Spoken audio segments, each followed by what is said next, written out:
চোখের সামনে সন্তানের নিথর দেহ দেখে কান্নায় ভেঙে পড়েছে পুরো পরিবার। শোকে স্তব্ধ সহপাঠী, শিক্ষক ও এলাকাবাসী। স্বজনরা জানান, শনিবার সন্ধ্যায় নড়াইলের লোহাগড়া উপজেলার চর আড়িয়ারা গ্রামের সৌদি প্রবাসী শহীদুল মোল্লার ছোট ছেলে তাজিম মোল্লা বাড়ি থেকে বেরিয়ে বন্ধুদের সঙ্গে ক্যারাম খেলতে যায়। রাতে বাড়ি না ফেরায় স্বজনরা খোঁজাখুঁজি করলেও সন্ধান মেলেনি তাজিমের। রোববার সকালে আমডাঙ্গা স্কুলের পেছনের পুকুর পাড়ে একটি মরদেহ দেখতে পান স্থানীয়রা। খবর পেয়ে পুলিশ মরদেহ উদ্ধার করলে তাজিমের পরিচয় শনাক্ত করেন স্বজনরা।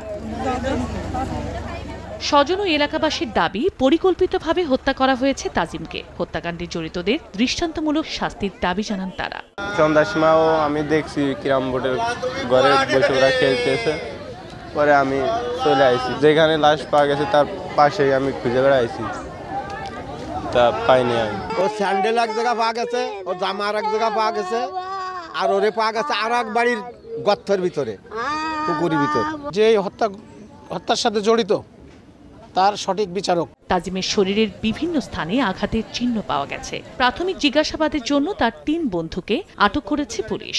জিজ্ঞাসাবাদের জন্য 3 জনকে নিয়ে গেছি, আমরা কাজ করতেছি। ময়নাতদন্ত রিপোর্ট আসলে আসলে জানা যাবে যে সে কিভাবে মারা গেছে।